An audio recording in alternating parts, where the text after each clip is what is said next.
안녕하십니까, 송준호의 생활 ESG입니다. 네, 오늘은요 LG가 그룹 차원에서 넷제로 보고서를 발간했습니다. LG그룹이 2050년 넷제로 계획을 담은 LG 넷제로 특별보고서를 발간을 했는데요, 이게 개별 계열사가 아니라 그룹 차원 전체로 탄소 중립 계획을 발표한 게 처음이기 때문에 한번 어떤 내용이 있는지 살펴보겠습니다.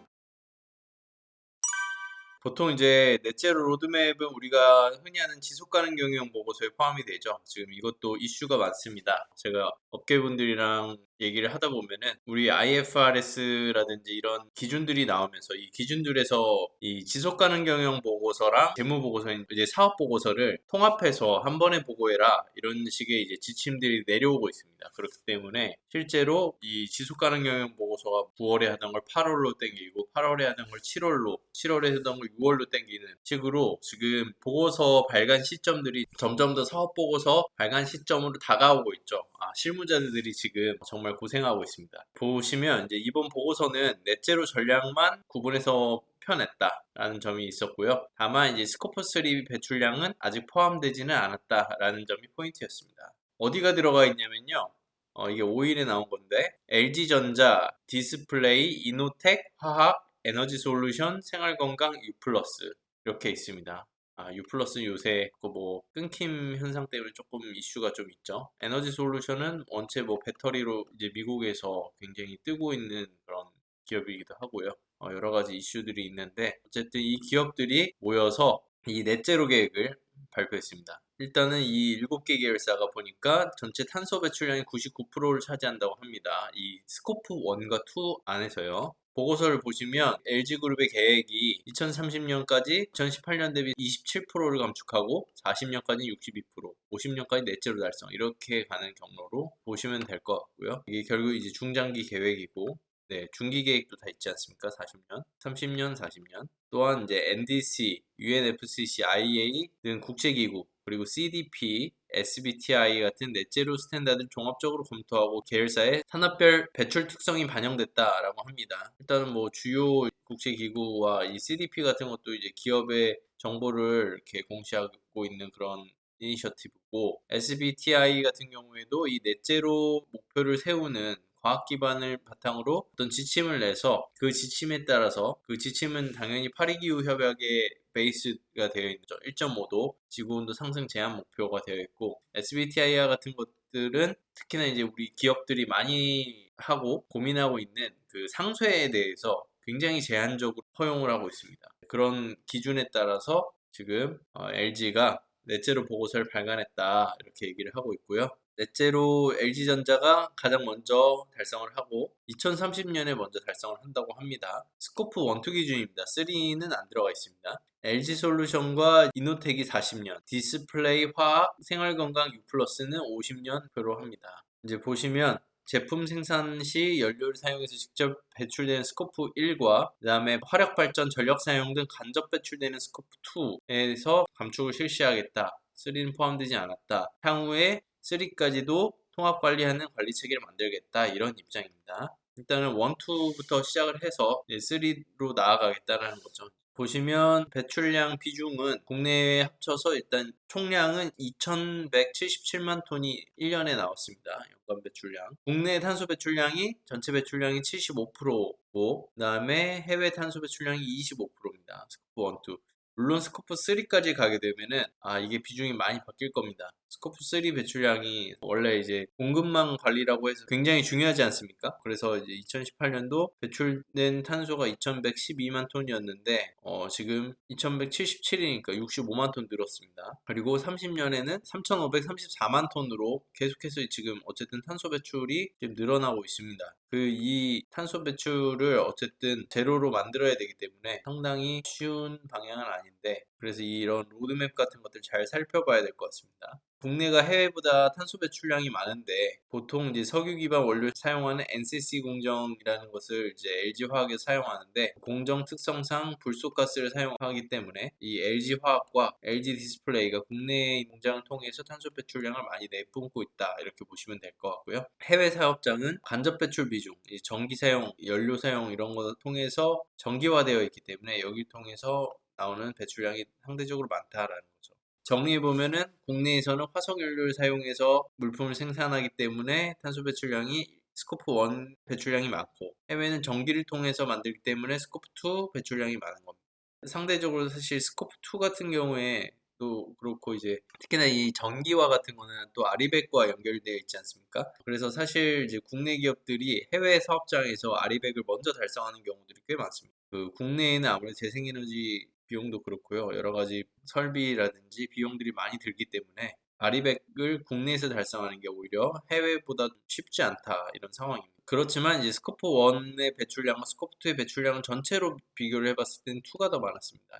60%고, 스코프 1 배출량이 이제 국내에서는 37%, 스코프 2 배출량이 38%로 배출량 37, 38%를 거의 유사하죠. 근데 이제 스코프 1과 2가 해외에서는 이렇게 3과 22% 이렇게 차이가 많이 나고 있습니다. 7배 차이가 나고 있습니다. 스코프 1 배출량이 가장 많았던 계열사는 아무래도 이제 화학에서 57% 나오고, 그다음 생활 건강에 33%, 디스플레이 30%, 전자 29% 이렇게 나오고 있습니다. 네, 이런 식으로 그 배출량의 이제 그룹사 차원으로 전체가 나오다 보니까 이 계열사별로 어느 정도의 비중을 차지하고 있는가, 이런 것들이 다 비교가 가능하죠. 이렇게 이런 정보들을 내므로써 오히려 이제 로드맵을 어떻게 짜고 탄소 감축을 어디 계열사에서 어떤 부분에서 더 해야 되는지, 이런 것들이 전략이 전반적으로 그려지기 때문에 이런 그룹사 차원의 보고서가 굉장히 중요하다. 특히나 넷제로 보고서를 발간하는 데 있어서는 굉장히 중요하다고 봅니다. 네, 이 원투를 바탕으로 해서 공급망도 어떻게 보면 겹치는 데도 있을 것이고, 상당히 이게 많기 때문에 이 그룹사들이 힘을 모아가지고 그 실무자들도 이제 모이고, 그런 식으로 스코프3 관리도 그런 식으로 들어가야 되지 않을까, 그런 생각이 듭니다. 네, 그래서 이제 어떻게 줄이겠느냐 봤더니 신기술에 3조 4천억 원을 투자하고 재생에너지 사용해서 감축량을 가장 많이 감축하겠다, 이런 전략입니다. 전체 LG그룹이 30년까지 455만 톤을 감축해야 되는데, 이거는 예상 배출량 3,534만 톤이라고 했는데 여기 13% 정도에 불과합니다. 스코프 1에서 74%, 스코프 2에서 26%를 이제 감축을 하게 되는 것이죠. 그럼 갈 길이 멉니다. 탄소 중립 4대 전략을 수립을 했는데, 주요 계열사의 아리백 달성, 온실가스 직접 감축, 직접 흡수 및 제거할 수 있는 산림 조성, 조림 사업, 또 상세 사업 발굴. 사실 이게 좀 이게 굉장히 복잡한 부분입니다. 분명히 이제 나무랑 토양을 관리하면 그 안에 탄소를 저장할 수 있는 탄소 저장고가 생기거든요. 그래서 굉장히 중요합니다. 산림 조성이라든지 또 해양에도 마찬가지입니다. 그런데 이게 그린워싱에 굉장히 취약합니다. 예를 들어 지금 최근에 이제 베라 자발적 탄소 시장에서 베라의 크레딧이 94% 이상이 허구다, 그렇게 이제 가디언지에서 한번 비판이 들어온 적이 있습니다. 연구 자료를 통해서. 네, 이런 것처럼 그린워싱 논란이 굉장히 휩싸이기가 쉽습니다. 이 뭐 측정이 잘못됐다든지 중복 측정이 됐다든지 벌목 여부라든지, 이 벌목이 되면 어쨌든 내부에 있던 그 저장고에 저장되어 있던 탄소가 대기 중으로 다시 나오지 않겠습니까? 그러니까 여러 가지 고민해야 될 것들이 되게 많습니다. 특히나 보건 차원에서는 옛날에 뭐 CSR하고 이럴 때는 우리 이만큼 평수에 나무 심었다로 우리는 그린 기업이다라고 할 수 있었지만, 이제는 그렇게 할 수가 없다는 겁니다. 정확하게 어떤 지역에 뭐 어떤 연도부터 얼마만큼의 나무를 심어서 얼마만큼의 감축을 이뤄냈고, 그걸 통해서 어떤 사업, 뭐 크레딧 사업을 통해서 뭘 얻었고, 이런 세부적인 사안들을 다 조사하고 과학적인 방법으로 계산해서 보고해야 된다는 겁니다. 굉장히 이게 까다롭습니다. 기후 거버넌스 중심의 탄소 중립 이행 체계 구축 및 모니터링 강화, MRB 체계를 만들겠다, 이렇게 되는 것이죠. 스코프 1은 공정가스 제거, 원료의 전환, 그리고 보일러 교체, 이런 것들을 통해서 줄이고, 2는 에너지 효율 개선, 재생에너지 필요량 줄여가는 이런 어떤 효율 개선을 통해서, 어쨌든 재생에너지 자체가 국내에서 공급 자체가 충분하지 않다 보니까 사용량 자체를 줄여버리는 방향으로 간다, 이렇게 얘기를 하고 있습니다. 어쨌든 그럼에도 불구하고 신재생에너지 사용을 많이 늘리겠다라는 것이죠.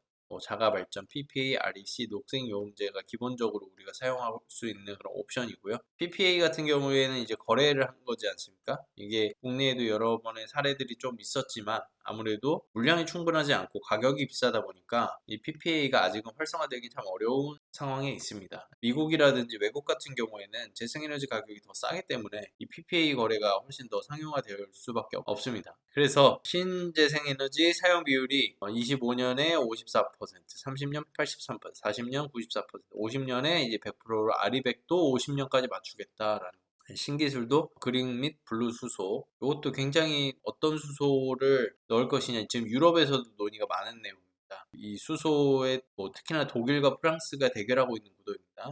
그 원자력을 통해서 생산하는 수소를 포함할 것인가 말 것인가 이런 내용을 가지고 논쟁을 벌이고 있고요. 이 CCUS 기술 개발, 네, 이것도 필요하죠. 이것도 많은 기업들이 뭐 SK든 많은 포스코든 CCUS, CCU와 CCS 기술을 개발하겠다고 했습니다.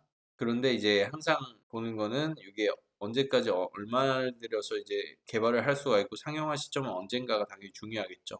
넷제로라는 게 결국 시간 다툼 아니겠습니까? 그래서 이런 것들 되게 중요하고 30년까지 3조 4천억 원을 투자해서 공정 효율화를 만들겠다. 폐열 회수해서 사용하고 바이오 연료 활용해서 화석 연료 대체한다. 이렇게 되어 있죠. 바이오 연료도 이슈가 요새 굉장히 많습니다. 여기에 투자하는 곳들이 있는데 환경 문제라든지 이런 부분들이 지적되고 있고요. 폐열 같은 경우에도 이게 우리가 생각한 게 전기만 생각하지만 열도 큰 에너지입니다. 예, 난방 같은 데 사용할 수가 있고 그런데 이제 항상 이 열은 이동하면서 식어버리니까 이게 이동 거리가 길어지면 사용할 수가 없습니다. 이런 것들을 이제 회수해서 가까운 거리 공정에서 사용할 수 있는 난방이라든지 이런 활용을 잘 하면 이것도 에너지 절감에 도움이 되는 부분이죠. 네, 그 외에도 스코프 3에 대해서는 GHG 프로토콜 SBTI 통해서 산정 기준 검토하고 배출량 측정을 시작한다. 그리고 배출량을 확정하고 단기 및 중장기 스코프 3 감축 목표를 설정하겠다고 말했습니다. 기본적으로 글로벌 공시 기준에서도 스코프 3를 이제 요구하기 시작을 했고요. 그렇기 때문에 어쨌든 이렇게 준비를 해가는 것 자체가 굉장히 긍정적이라고 볼 수가 있습니다. 실제로 이제 넷제로 선언 기업 아직도 이게 몇 년째 나오고 있는 일이죠. 선언에서 머물지 말고 실제 감축 목표를 밝혀라. 근데 이게 뭐 대기업 라인에서는 거의 다 지금 만들어지고 있습니다. 하지만 이제 중소기업 라인으로만 와도 이게 굉장히 어렵습니다. 아예 근접 자체를 못하고 있는 것들이 대부분이기 때문에 이게 대기업과 관련해서는 공급망이기 때문에 이게 어렵습니다. 대기업들은 공급망 실사 통해서 탄소 배출량을 점점 측정을 하고 이제 감축을 해야 되는 상황이고 그러다 보니까 이제 어려운 경우에 거래를 중단하거나 이런 상황이 올 수가 있죠. 이제 중소기업 입장에서는 여기 투자할 인적 리소스나 어떤 자본이 없는 상황에서 생존을 위협하는 위기에 당면한 것이죠. 그러다 보니까 지금 굉장히 서로 간에 이제 지원을 요구하고 어려운 상황입니다. 넷제로 트래커가 이제 넷제로 목표를 세운 기업 702곳을 살펴봤는데 절반만이 중간 목표를 갖고 있었다. 주로 2030년 목표죠. SBTI에서도 이 중간 목표를 요구를 하고 있습니다. 그리고 3분의 1만이 구체적인 감축 목표와 전략을 지닌 것으로 드러났다. 700개 이상의 기업은 넷제로 목표 중 약 절반이 기업 전략 문서, 연간 보고서에 포함되어 있지만 나머지 기업은 넷제로 목표만 발표했을 뿐 구체적인 문서 자체도 없었다. 네, 큰 기업에서도 이렇다는 겁니다. 네, 한국경영인증원은 그룹 통합 로드맵과 전략을 구체적으로 체계적으로 제시하고 있다. 라면서 이 제3자 검증까지 맡은 겁니다. 이것도 굉장히 중요한 부분이죠. 제3자 검증, 신뢰도 차원에서 기후변화 위험과 탄소 중립 전략, 재무 성과, 온실가스 배출량 감축 목표와 연관성이 고려된 정보를 포함하는 것을 권고한다. 이런 제안도 했었고요. LG전자는 탄소 중립 목표 이행 비교 가능성과 정확성, 이 비교 가능성도 되게 중요한 파트죠. 어쨌든 우리가 그 연례 보고서지만 한 연도나 그 전년도까지 보통 이렇게 내오는데 이행 자체를 다 보여주기 위해서 너무 이제 또 보고서가 길어지면 안 돼서 모든 내용을 다 넣기는 어렵지만 어쨌든 그 이행 과정 속에서 그 전년도나 이전 연도의 기록들이 포함될 수 있도록 돼야 된다라는 게 또 비교 가능성이 들어간 내용이죠. 그리고 정확성과 투명성 이런 것 높이기에 매년 보고서 발간한다. 실질적인 탄소 중립 이해 성과를 이해관계자에게 투명하게 공개하겠다. 네, 이만큼 공시가 굉장히 중요한 상황입니다. 어쨌든 굉장히 고무적인 일입니다. 그룹사 차원에서 이렇게 낸다는 것은 상당한 용기도 필요합니다. 어쨌든 탄소 배출량이 증가하기 때문에 여기에 대해서 비판도 받을 수 있는 부분이거든요. 근데 왜 늘어나느냐 이런 것들을 오히려 설명을 하고 어떻게 줄이겠다 이런 것들을 커뮤니케이션 한다면 해외 투자자 같은 경우에는 특히나 못하더라도, 물론 못하면은 안 좋지만 못하더라도 말하는 거, 대화를 하는 거, 이걸 더 중요하게 여깁니다. 커뮤니케이션 자체가 없다고 하면 이걸 더 안 좋게 보고 있거든요. 그래서 이런 공시 자체는 굉장히 중요한 것이고, 그린 허싱이라고 하죠. 잘하는 게 있어도 왠지 워싱에 대한 두려움 때문에 소비자에 대한 기대치를 조금 더 낮춰놓기 위해서 그런 잘하고 있는 부분도 숨겨버리는, 보고하지 않고 숨겨버린 그린 허싱이라는 어떤 트렌드도 보여지고 있습니다. 하지만 이런 그린 허싱 자체도 어쨌든 커뮤니케이션의 부족과 또 투명성 부족이라는 부분 차원에서 이것도 규제가 분명히 들어갈 것이라고 생각됩니다. 오늘 LG의 넷째로 보고서를 쭉 읽으면서 좀 장황하게 이것저것 얘기를 했었는데요. 그만큼 이제 좀 고무적이었다. 그리고 또 앞으로 이런 것들 통해서 우리 기업들이 이런 방향으로 나아가야 돼. 하나의 뭐 베스트 프랙티스로 좀 찾아봤습니다. 네, 오늘 송준의 생활 ESG 여기까지 하겠습니다. 감사합니다.